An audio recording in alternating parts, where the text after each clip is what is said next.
Asante sana kwa kuendelea kuchagua DTV Zone. Usisahau kusubscribe, kulike pamoja na comment kwa ajili ya kuendelea kupata taarifa nyingine nyingi za kimichezo. Asante na karibu.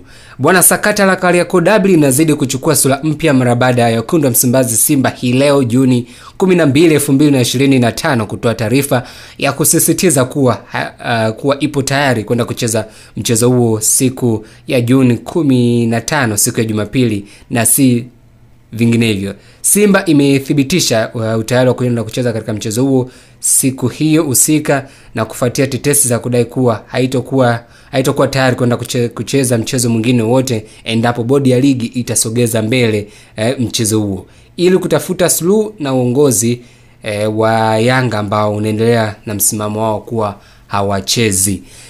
Hii naweza nikasema bado tutazidi kuona mengi, kwa sababu leo ni takriban siku chache sana zimesalia. Leo ni unaweza kusema siku 3 zimesalia kuelekea katika mchezo husika. Mchezo ni siku ya Jumapili Juni 15, lakini hadi sasa hivi hatujaona mwenyeji wa mchezo ambao ni Young Africans akitangaza vingilio kuelekea katika mchezo huo, kutokana na msimamo ambao wao wenyewe wamejiwekea kwamba hawako tayari kwenda kushiriki katika mchezo huo. Na hiki kitu niliwahi kukusema hapo awali, kama wewe umekuwa mfuatiliaji wa DTV Zone online channel, juu ya taarifa mbalimbali ambazo tunazidi kuwekea hapa. Niliwahi kusema kwamba endapo bodi ya ligi itafanya kosa la kuja kujutia na kutokupata suluhu ya moja kwa moja namna ya kwenda kudhibiti vilabu viwili, ni wao kusogeza mchezo mbele. Tukumbuke kuwa Simba mchezo wake wa Machi 8 aliandika barua taarifa kwa umma na kupeleka vielezo vya msingi ambavyo bodi ya ligi iliona kwamba Simba alistahili kutokwenda kushiriki katika mchezo ule wa Machi 8. Wakawa tayari wakasema kwamba hawatakuwa tayari kwenda kushiriki kwenye mchezo mwingine bila kuwa na ripoti ya uchunguzi ambayo itawaletea majibu kwa nini walizuiwa wao kwenda kufanya mazoezi siku ya Machi 7 kuelekea katika mchezo wa Machi 8. Lakini wakati huo Simba imejifanya mjinga, si kwamba hawakuwa na msimamo wa kusimamia kile ambacho wao walikisema kwamba hawatakuwa tayari kwenda kushiriki katika mchezo mwingine tofauti ama tofauti na wao kuletewa uchunguzi wa kile ambacho kilikuwa, ama kuletewa sababu za kwa nini walizuiwa wao kwenda kufanya mazoezi. Nani na kitu gani kilifanya wao wasitimize matakwa yao kikanuni, namna gani ambavyo wao wanahitaji kwenda kutimiza kanuni ya kwenda kufanya mazoezi kama timu mgeni. Wao wamejifanya wajinga na wameona wapuuzie, na kupuuzia kwao ilivyotoka tu ratiba bodi ya ligi kwamba mchezo wa namba 188 umepangiwa tarehe mara baada ya kugailishwa Juni Machi 8 umepangiwa tarehe hadi Juni 15. Simba amejifanya wajinga na kusema kwamba hapo tayari kushiriki mchezo huu, lakini bado walikuwa na uwezo wa kugomea hadi ripoti itolewe.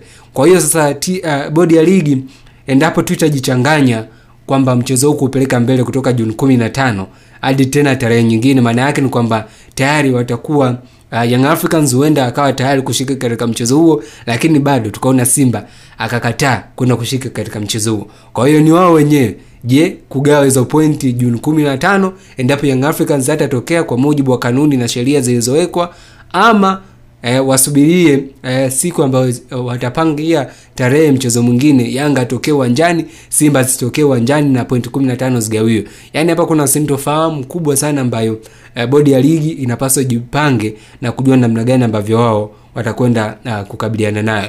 Yani sijajua ni kitu gani ambacho bodi ya ligi sasa hivi wanakiwaza, ila anachoamini vichwa viko moto sana kwa namna ambavyo wanaweza kwenda kutatua changamoto hii ambayo ipo mbele yao. Lakini haya yote ni kujifunza. Wao wangetoa ripoti bado mapema, maana yake ni kwamba Young Africans angekuwa ashajua ni kitu gani cha kufanya, lakini vile kwa upande wa Simba angekuwa ameshajua ni kitu gani cha kufanya. Ile barua Simba ambao walitoa siku ya tarehe 10 kama nitakuwa sijakosea, siku ya tarehe 10, siku ya Jumanne, taarifa kwa umma, hasa katika kile kipengele ambacho walisema bodi ya ligi itoke hadharani na kuzungumzia kwa nini mchezo wa Machi 8 au kuchezwa, kwa kuwa ripoti ipo tayari.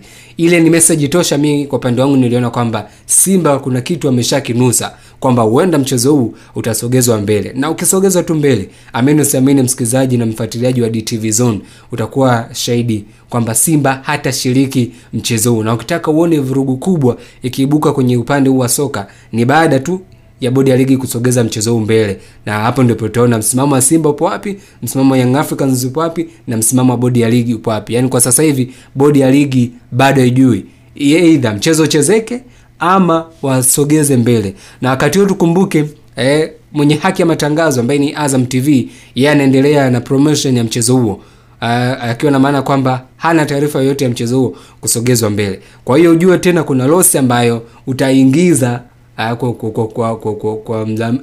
kwa mwenye haki ya matangazo. Lakini pia kuna wadau mbalimbali wa soka wameanza kutoka sehemu moja kwenda sehemu nyingine, nikimaanisha kuja jijini Dar es Salaam kwa ajili ya kufuatilia mchezo huo ambao unakwenda kuchezeka Juni 15. Maana hadi sasa hivi bodi ya ligi bado inasisitiza mchezo upo pale pale, endapo japokuwa wapinzani ambao ni Young Africans wao wanasema hawatashiriki katika mchezo huo. Kwa hiyo ni vitu ambavyo vina message nyingi kwenye upande wa uongozi wa bodi ya ligi, lakini pia kwa mamlaka husika, na tutazidi kuona mengi paka pale itakapotimia siku ya Juni 14, maana siku moja kuelekea katika mchezo husika, pale ambapo waandishi wa habari wanakutana na timu zinazokwenda kushiriki katika mchezo husika, yani mahojiano na waandishi wa habari kuelekea katika mchezo husika. Je, Young Africans atatokea ama atatokea? Ni swali la kujiuliza. Tafadhali usisahau kusubscribe, like pamoja na comment kwa ajili ya kuendelea kupata taarifa nyingine nyingi za kimichezo ndani ya DTV Zone.